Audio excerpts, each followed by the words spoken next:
welcome to Night Clerk Radio episode 52, where we are today discussing how one turns cartoon chipmunks into acid lounge music. I'm Burke. That's Ross. How you doing, Ross? I'm doing very good. I quite enjoyed this music more than I thought I would once I started listening to it. And it's always fun to talk about weird, haunted as fuck music. And I think this definitely qualifies. Oh, yeah. Weird ass plunderphonics for sure. I guess we'll just get into it. Yeah. We are talking about a perennial algorithm recommendation that comes up every couple of years. Decided to just talk about it, which is a project called Chipmunks on 16 speed. So what this is exactly what it sounds like. Someone, specifically Brian Borcherdt, a Toronto-based artist, had a bunch of recordings of Alvin and the Chipmunks, which is are they an international cartoon? Yeah. Okay. Yeah, I looked up the Alvin and the Chipmunks Wikipedia entry to sort of like get a little more background. I want to talk about that. But yeah, they're a very big thing. Okay. I thought so because they have movies and stuff, but I was like, I don't want to talk about this and have people who like didn't grow up watching cartoons in the 80s or whatever be confused. So it's those Chipmunks. They released like cover albums of the Chipmunks singing 70s and 80s pop songs. Someone took it, basically processed it and slowed it back down so that the Chipmunks no longer sound like chipmunks. They sound like regular people. And the result is that all the surrounding instrumentation just becomes this sludgy mess of just reverb, and everything is just drawn out. And it just becomes this like horrific. Sludge Fest is the perfect description. It's a common musical descriptor, which we can talk about a little bit if you want. Yeah. But it's just such a beautiful recording. And it's just funny because it's an old project. It was done a fair amount of time ago. It started on SoundCloud, but then somebody put together a YouTube compilation of like the best of, which is functionally what the YouTube video is. And yeah, it just shows up in my Recs like every year. And then all my friends are like, hey man, have you seen this Chipmunk Sludge album? Yeah. Like, yeah, every year, man. We all link it to each other every year. Yeah, that's why I wanted to do an episode on this, because like a month ago, I saw some of, my friends on Facebook, people I actually know in real life, and they're like, hey, have you seen this? While I was working, I was listening to this all day. It was really good. And so it's one of those sort of vapor / haunted music crossovers that really resonates with people who would never like dive into vaporwave or know what the term plunderphonics means or anything like that. But like something about this music is really compelling to a lot of people. I wanted to explore that because it's kind of like Simpson Wave in that regard, like in terms of like making really niche music appealing to a much broader audience than otherwise would be.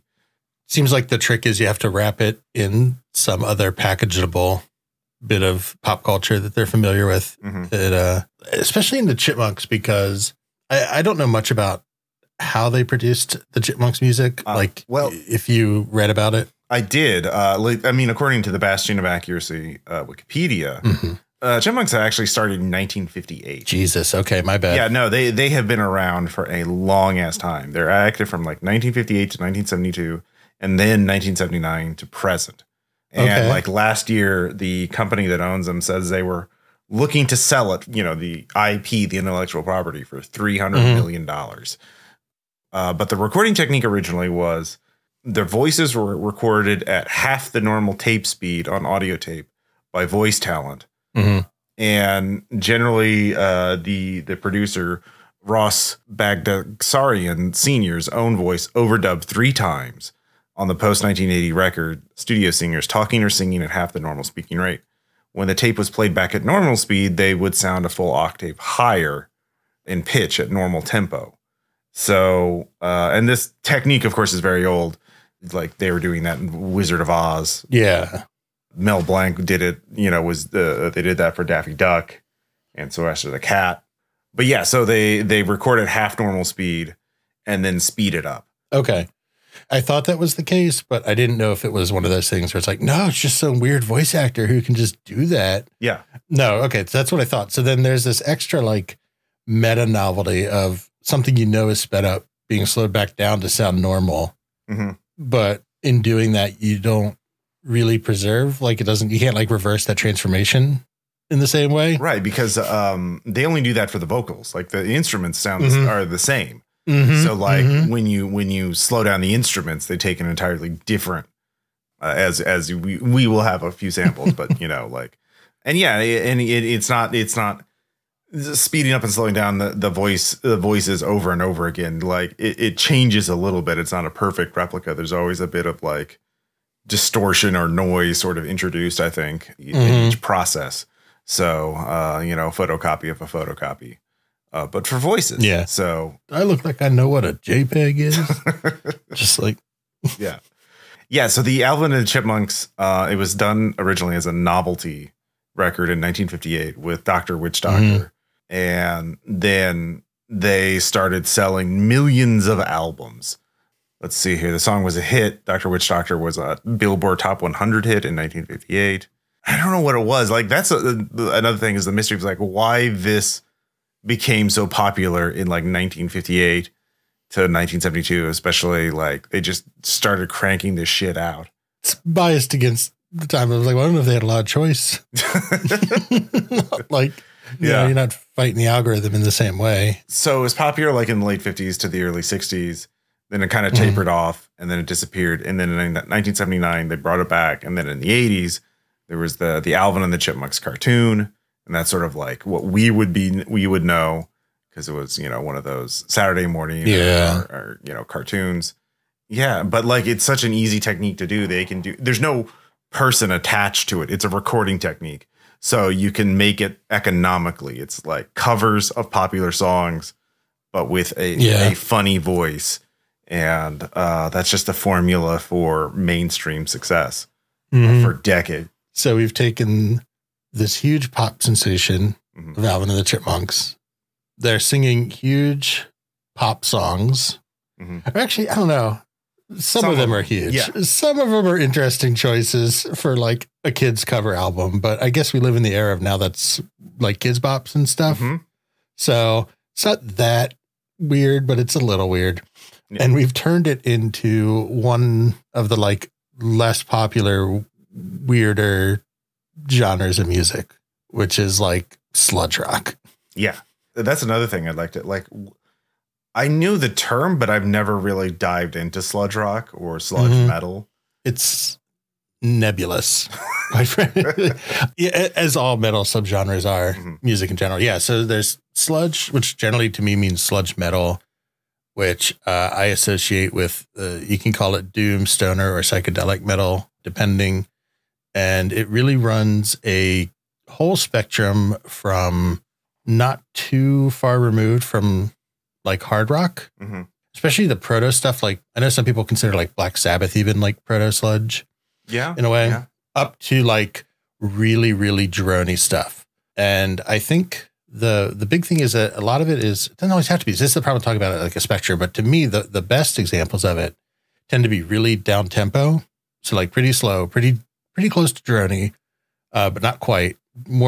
Still more texture and more activity. And just by virtue of having like drums and guitar, they don't quite feel the same, but it should have this effect of where the sludge title comes from. Is like, I feel like it pulls you down into its tempo because you can have a slow song that's like a dance ballad, right? Like, God, while you're talking about Back to the Future, then it's like Earth Angel, right? Like Earth Angel but it doesn't like feel like it's pulling you down with it. It's just like a slow love song. Yeah. The stuff on this album that we're talking about today and like good sludge albums, like there's so much reverb and so much heavy guitar that just feels like it weighs down on you, quite frankly. And that's kind of like the sludge or like stoner aspect of it, of just kind of like being immobilized. This goes back to, there's so many good bands you could talk about. I'll shout out one, I Hate God, IEYE, only because I don't know if Adam T from the RPPR crowd listens to this show, but he's a huge fan, so he'll appreciate that. But yeah, in general, it's slow, it's abrasive. It can have lyrics, but it doesn't have to. There's instrumental versions of it. It's just designed to feel like you're listening in sludge. Like really heavy guitars, like sometimes abrasive and harsh to the point where like maybe don't even know they're guitars, like they're just noise. Okay, yeah. Yeah, depending. Again, there's a wide range. One thing I want to say is I don't want to confuse it with slush wave, which is another term we've talked about on the show because genres are silly. Slush wave we talked about in like the hypnagogic episode and stuff. It's like another term for hypnagogic vaporwave, or like is often a side tag on Bandcamp for those like Telepath albums and whatnot. Yeah. But I was thinking about it. I was like, other than like the timbre of like guitars versus synth and plunderphonics and guitars and original music, they're actually kind of similar. They're designed to kind of slow you down and draw you in, but I don't think they want to be as abrasive and harsh as the rock. Yeah. Yeah. Sludge seems more aggressive. Yeah. Yeah. Grating. Slush wave is to, lull you into a coma kind of a little bit. So. Yeah. And it's really more of to me, like a modifier to other styles. Mm-hmm. It's kind of like groups will take whatever they're into and just kind of like make it grimy. Mm-hmm. So like, the Melvins are probably one of the most popular sludge bands. I don't know if they ever had a radio hit, but they're the ones that like people kind of maybe know. And they sound, a lot of their stuff sounds like just grimier grunge. Like it's of that late 80s, early 90s era. It doesn't really sound like what's on this album necessarily. Not all of it. There's some that does. Down to like I Hate God, which is just like just like these like dirges almost. Mm-hmm. It's really, I think of it as like, I don't know, a modifier more than a genre personally. Okay. Yeah. I mean, this would be like a sludge wave plunderphonics vaporwave album. Yeah. Yeah. I was jokingly calling it like sludge pop. Yeah. Sludge pop. Yeah. There we go. I like that. It does have like, there's on the YouTube video that has like 2.7 million views at this point. It does have some great cover art of the Chipmunks all melting slightly. Mm-hmm. It's like they got it at the RoboCop barrels. Yeah. And the comments I do like, because people are writing their own fan fiction about like how Alvin covered himself in shit, staged Dave, and walked right to the front doors. It was chaos that night, but it was magic you don't see anymore. So yeah. GG Alvin. GG. Basically. And there's a ton of, like you said, knockoffs and like imitators on them, like Sludgefest 2. And yeah. The whole, we'll talk about the music in a bit, but it's honestly, because it's all like slow down pop songs it's the kind of the least interesting part, even though it's enjoyable to listen to. We'll definitely get to it, but yeah, it is. Yeah. Like the culture around it. So once it got to YouTube, because like I said, it started on SoundCloud. There's 2 albums and a single by the same person on Bandcamp, but the YouTube video that's popular is just reposted, I think, by some music channel called Lunar Orbit. I don't know if the original artist made a deal with them or whatever. Like I said earlier, it's just the best of. And I really think that you should go to Bandcamp if you're listening and interested in this, and listen to it on the 2 albums on Bandcamp, because there's more of it. And also it just sounds better, which is why I was curious if the Lunar Orbit one doesn't sound like a legit rip. It doesn't sound like they had permission to put it up. But I think then once you get into that, people start to recut it or just release it as single songs, and it gets real messy tracking what's what. Yeah. It's one of these things that's where, that's so easy. My kid could do it. And that like, there's a big difference between this and like all the imitators. There's a reason why, I guess there might be a reason why this one is the one that is got millions of views. Yeah. It kind of reaches, I think maybe one of the reasons why this album resonated with so many people, that, like the algorithm can suggest things, but they can't make you listen to something. So like, if they didn't like it, they would have clicked away. I think it's kind of like Mallsoft in the regard that it's like, oh, I remember this, but no, you don't remember this. You have like this, it's an illusion of a memory. It is like something that suggests something familiarity, yet it's unfamiliar. Like Alvin and the Chipmunks itself, I think it was very much marketed to kids. It's a kids thing. So it's like, and they sound a bit like kids because they're these happy, chirpy characters. So it's like making pop music more approachable for younger kids. And this is like the inverse. It's like the uncanny valley, but not, because yet it's strangely familiar and comforting in a way that like, it's a happy alienation, a disassociation, it's like, it's fine. You're just in a weird lounge watching a weird cover band, drinking cold coffee in a cup, or sipping a lukewarm beer in the mid-afternoon, nursing a hangover. I don't know. It's true. Yeah. No, I agree. Especially weird club lounge type stuff. Because I really think that at least one of these tracks, they never would have done it, would have fit at the end of the Twin Peaks: The Return. So the third season of Twin Peaks, which every episode ends with, almost every episode ends with a musical number at the bar they all go to.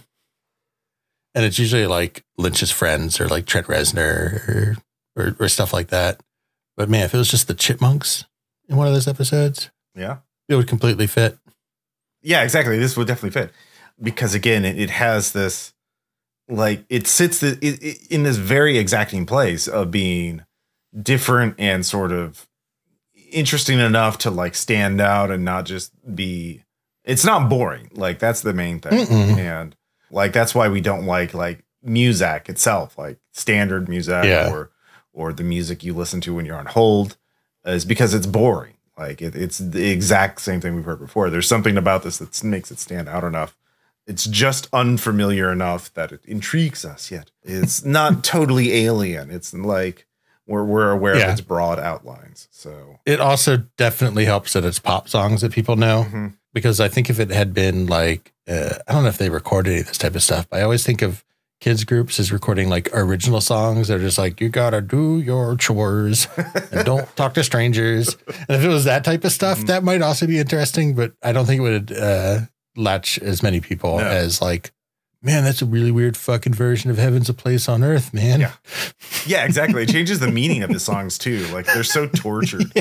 You know, I did actually listen. Some of these songs, at least on the YouTube list, are not like, I listened to the original version of You Keep Me Hanging On just to remind myself because it had been so long. Like, but yeah, the other ones were, so yeah, the YouTube list is like 8 songs. I haven't listened to the full Bandcamp version, but that is my mistake. How about we just get into the music itself? Just have a little segment. Yeah. So what we're going to be talking about sounds like this.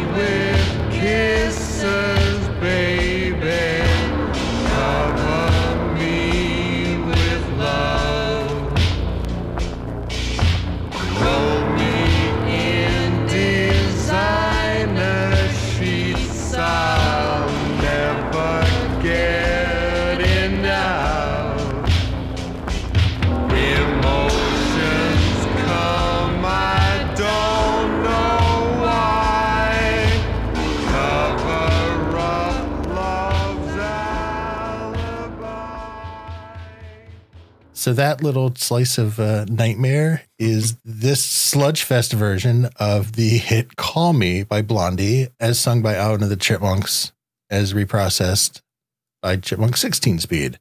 That's what we've been talking about this whole time. Yeah. And it's compelling. I know you want to go listen to the whole album.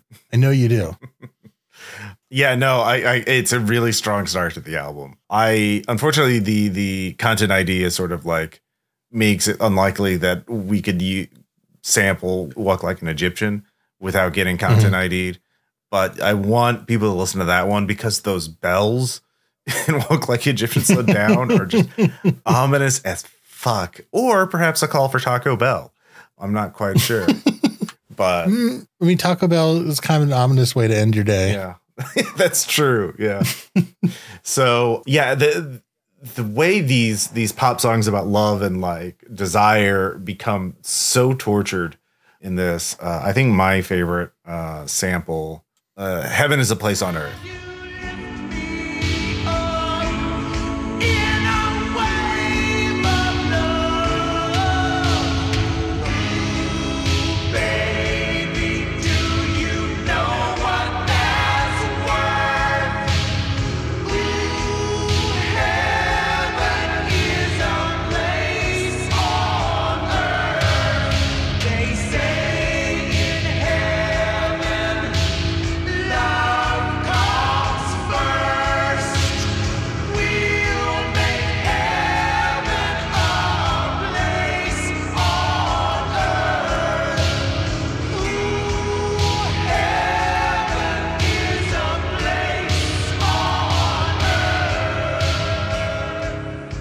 Like normally it's about like, you're heaven's place on earth with you. You know, it's about love and like being with this person. Being with you is being in heaven.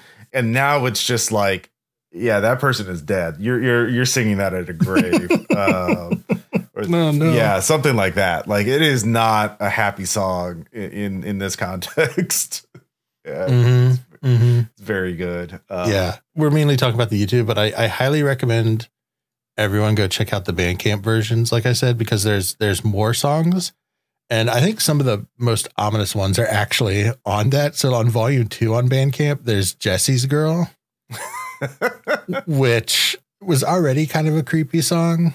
But man, you slow it down, like you turn it into this, man, Jesse's Girl better move out of town or call the cops because the Chipmunks are coming. Yeah. So this, and like I listened to some of the imitators on YouTube and there were nothing really stood out the same way. Like, I don't know what the artist originally did to change these. I think it seems to be a little more than just slowing them down. Yeah. I think that's right. I was not able to find much stuff about it. The only reason I have the author name is from an Australian website called themusic.com. Nice. That did a little thing about it. I think it was just not just slowing it down, but I think putting the necessary effects to make it sound like it was on a 16 RPM record player. So it's bringing it back all the way to that vinyl. So that's what the 16 speed is, the Chipmunks on 16 speed. I think it's supposed to also sound like you're kind of listening to it on this doomed, archaic kind of medium. Yeah. So there's that extra layer to it as well. Interesting. And I think he started playing around with it as part of an electronic group he was part of called Holy Fuck. Sounds intriguing. So there's some artist interviews and stuff I'll put down in the show notes. Yeah, they only did 3 volumes. Well, like 2 volumes and a Christmas album, looks like, on the band. Yeah, I think anything on YouTube that's not there is, fans or other people trying to do the same thing. Yeah. No, for sure. The thing I'm really interested in now is I think this would pair best with like in terms of like a Chipmunks / Mallsoft approach, like mix as a mix to something lure people more like. How is this? Like, is this a gateway album to vaporwave? Like, I feel like that the kind of people who would like this would really dig Mallsoft treatments of like maybe more pop cover music and then getting into more like just giving music a Mallsoft treatment. Do you feel like that's so? I feel like Mallsoft is like the closest adjacent genre to this, but I don't know. Yeah, Mallsoft or not aesthetically, but in terms of just taking something and slowing it down, like that kind of lazy vaporwave, you could start with that. But yeah, now I'm thinking about like, how would you write, what is the vaporwave gateway?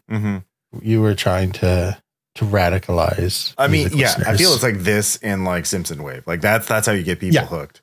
Yeah. Like Simpson wave mixes and that kind of thing would be the best way to get started. Yeah, it has to maintain some level of familiarity. Yeah. Before you really dive off the deep end. Yeah. I think that's one of the reasons why Floral Shop became the vaporwave banner song, like that.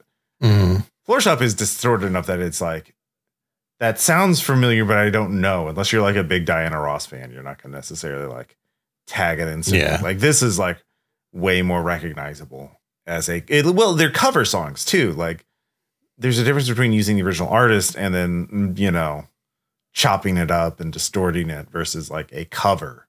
I kind of want to see like a vaporwave treatment of Kids Bop now. There's probably is a treatment of that. Yeah, you can make it a bop it at 16 speed. Or just give it the full treatment, just distort the hell out of it. Yeah. I mean, I've seen recently like Kids Bop is using stuff like Lil Nas X songs like Montero and oh, yeah. They have to keep current. Yeah. So it gets real weird. Yeah. It gets real weird. Yeah. It gets real weird. I don't think they've Kid Bop WAP though yet. So, yeah. Because they have to like radio edit it. That's true. Yeah. They can't do the explicit versions of the lyrics. Yeah. That would be a violation of some labor laws just to produce it. So, see, now I'm just writing a whole subgenre. You take Kids Bops, you just slow it down, reverb it, boppers beats. Boppers beats. Yeah. Sludge bop. Sludge. Sludge. Now he just add a big like picture of SpongeBob SquarePants and just make him look like he's turning into sludge. And there's your album. I'm feeling it, Mr. Krabs. Yeah. So yeah, vaporwave is, it's a critique of capitalism. It's all these things, but it's also a sense of play in like having fun with the genre and music. Mm-hmm. And sometimes the simplest thing can be the most effective because this plays on our knowledge of pop culture and our knowledge of this music. But like, it's subverting expectations. But yeah. I think the only thing left I have kind of unresolved about this album, and that was a very nice closing statement. I'm sorry, I'm going to keep talking, but how and why it gets recommended so often. Yeah. Because this just happens with stuff every so often. And it's kind of like the counterpart in some sense to other discussions we've had when we talked about like Spotify and letting the algorithm, because there's just so many good albums that for no reason just get picked up and pushed to everybody and everyone falls in love with. Mm-hmm. And I would love to know what triggers that. So like the first time I remember this happening to me was there's a Japanese jazz pianist, Ryo Fukui, who had a 70s album called Scenery that was like a couple jazz standards and stuff. And it's good, but it's not like amazing. Mm-hmm. But it just started getting pushed to everybody. So there's like a version of it on YouTube that's like a bootleg upload. I don't think it's actually uploaded by Woody Allen, although that's the name of the account. It has like 11 million views. Like it just gets these like huge algorithm hits. And like, that's just such a interesting thing. Yeah. This is also one of those things that just gets grabbed. Or you see that, like, if you just look at every so often, you'll see a video on your like main YouTube page just kind of come up over and over and over and over again. Oh, sure. Like Plastic Love.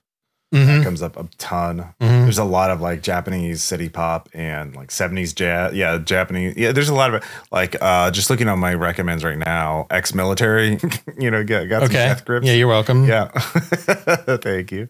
Yeah, let's see. What are some other like, I mean, obviously my YouTube recommends are extremely focused on there. I'm just tons of ones from Vapor Memory as a channel.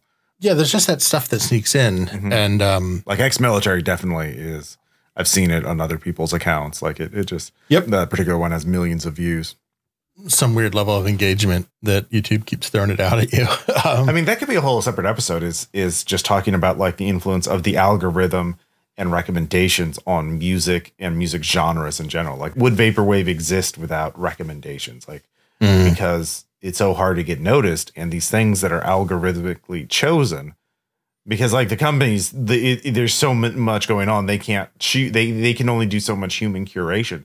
So all these are chosen by machines. Now they're biased machines and weird algorithms that are black boxes that we have no idea about, and they're probably totally very certainly unethical and manipulative in a lot of ways. But like at the end, it's kind of a semi-random process that this thing gets chosen, this thing does not. And how does this affect the people who make the music, the people who listen to the music? That's sort of like a massive, interesting topic to discuss at some point.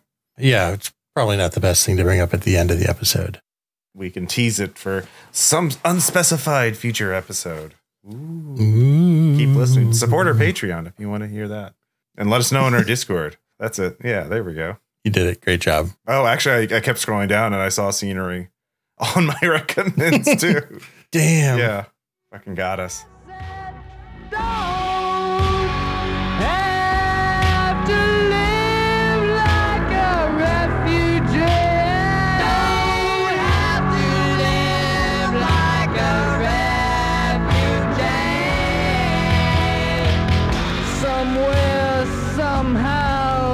Somebody must have kicked you around some. All right. So thanks so much for listening. This was an interesting little dive into Sludge Fest and Chipmunks and plunderphonics. And I think I'm most intrigued by the idea of the vaporwave gateway path to radicalization. I'm going to do it. I'm going to write it out. Nice. But speaking of getting people into vaporwave, next episode, we're digging into a vaporwave subgenre. We're going to do climate wave. It's something I don't actually know a whole lot about. other than we keep saying we want to talk about it. So I'm excited to do some reading and some listening and report back with my findings. And mine. And mine. And yours. Yeah. Well, hey, if you're the only one that posts links to Discord, I'm the only one that reports findings to listeners. Okay. These are just this division of labor. Oh, Ross. I see. I forgot. Yeah. Speaking of, if you want to see Ross's excellent Discord links and listen to 13 more episodes of this show, you can find us on Patreon at Night Clerk Radio. You can also bother us on Twitter at Night Clerk Radio. Ross is at Ross Payton. I'm Burke McBurkinson. You can also find us as Night Clerk Radio pretty much everywhere. Website, Facebook, allegedly an Instagram, anywhere fine podcasts are sold. Wherever you do choose to interact with us, just take a moment to rate, review, click a like button, click a dislike button. It doesn't care. It's just likes engagement. Tell friends, tell enemies, and we'll catch you next time. Bye. Bye.